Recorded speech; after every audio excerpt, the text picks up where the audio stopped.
राधे राधे, जय श्री कृष्णा। कैसे हैं आप सब? आप सभी भक्तों का मेरे चैनल में बहुत बहुत स्वागत है। तो देखिए आज की वीडियो, क्या सच में जगन्नाथ जी बीमार होते हैं?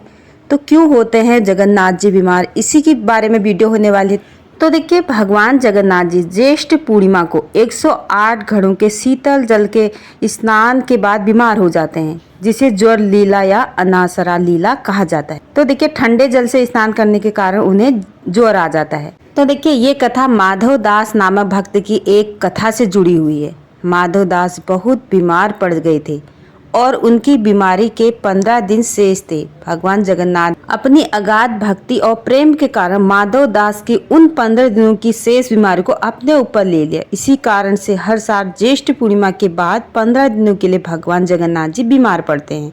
तो देखिए ज्येष्ठ मास की पूर्णिमा पर 108 घड़ों से देव स्नान करने के बाद से बीमार हो जाते हैं भगवान जगन्नाथ जी। तो देखिए उड़ीसा के पुरी में भगवान जगन्नाथ जी के एक परम भक्त थे, जिनका नाम था माधव दास। वो प्रतिदिन जगन्नाथ जी की भक्ति भाव से आराधना करते थे। एक बार माधव दास को अतिसार उल्टी दस्त का रोग हो गया। वो इतने दुर्बल हो गए कि चलना फिरना भी मुश्किल हो गया, लेकिन क्षमता अनुसार अपना कार्य स्वयं करते रहे, किसी की सेवा नहीं ली। माधव दास का रोग जब और गंभीर होता गया तो वो उठने बैठने में भी असमर्थ हो गए। तब जगन्नाथ जी स्वयं सेवक बनकर उनके घर पहुंचे और माधव दास जी की सेवा करने लगे। जब माधव दास जी को होश आया तब उन्होंने तुरंत पहचान लिया कि यह तो मेरे प्रभु ही हैं।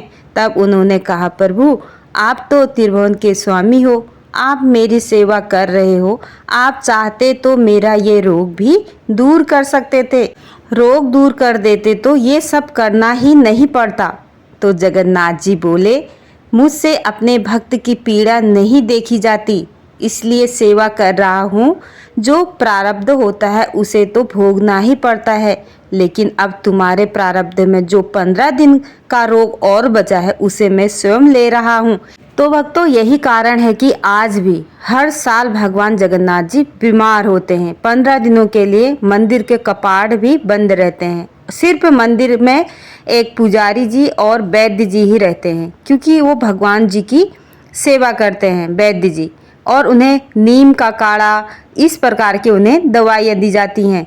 तो सच में ये एक आस्था का विषय है।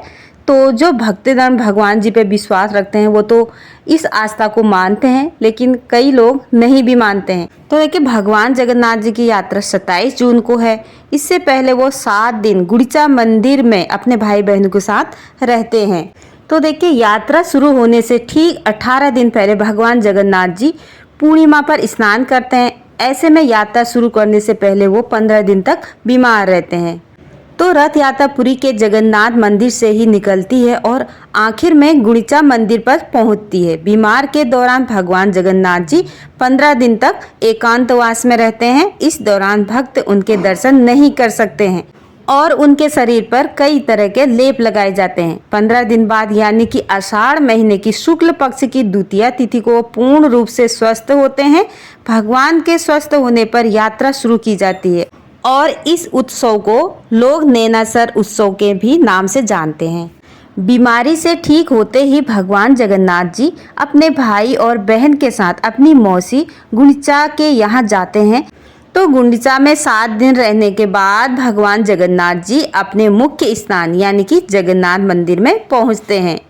इसके ठीक एक दिन बाद ही जगन्नाथपुरी में देव सैनी का एक कार्यक्रम किया जाता है। इस दौरान भक्त मंदिर में खूब पूजा अर्चन करते हैं। इसके बाद भगवान 4 महीने के लिए योग निद्रा में जाते हैं। तो देखिए आपके घर में अगर जगन्नाथ जी का विग्रह है, फोटो है, मूर्ति है तो उनकी पूजा करें, नहीं तो आपके घर में अगर लड्डू गोपाल जी हैं, विष्णु भगवान जी हैं, उनकी पूजा करें, क्योंकि जगन्नाथ जी ही कृष्ण भगवान जी का स्वरूप है। तो देखिए यहाँ पे मैं लड्डू गोपाल जी के मैंने पूजा अर्चन कर ली है। स्नान कराएं, उन्हें पंचामृत स्नान करा सकते हैं, कच्चे दूध से स्नान कराएं और अपने घर में उस दिन खीर पूरी हलवा जरूर से बनाएं। भगवान जी का मनपसंद भोजन बनाएं, जैसे कि माखन मिश्री, और आप यहाँ पे खिचड़ी का भी भोग लगा सकते हैं। तो देखिए मौसमी फलों का भोग लगा दें। आप यहाँ पे आम का भोग लगा सकते हैं, सेब, केला, इन चीजों का भोग लगा सकते हैं और लौंग कपूर से आरती जरूर से करें। देखिए उस दिन आप भगवान जी को मीठे का भोग जरूर लगाएं। आप मिठाई मिठाई ला सकते हैं, आप घर में भी बना सकते हैं, हलवा खीर बना सकते हैं या बतासे का भी भोग लगा सकते हैं। यहाँ पे मैंने बतासे का भोग लगा रखा है और फिर मैंने यहाँ भगवान जी के लिए छोले और पूड़ी बना रखी है। आप इसमें खीर भी जरूर से बनाएं, खीर नहीं बनाते तो आप हलवा जरूर बनाएं, मीठा जरूर से होना चाहिए। तो आप चाहो तो यहाँ पे छोटा सा हवन भी कर सकते हैं, मतलब अपने घर में उत्सव मनाइए, आप भजन कीर्तन करें। तो राधे राधे दोस्तों, यही थी छोटी सी वीडियो, छोटी सी जानकारी। अगर वीडियो पसंद आती है तो लाइक करना, शेयर करना, कमेंट करना और मेरे चैनल को सब्सक्राइब करना। तो बताना वीडियो कैसी लगी। Radhe Radhe, thank you.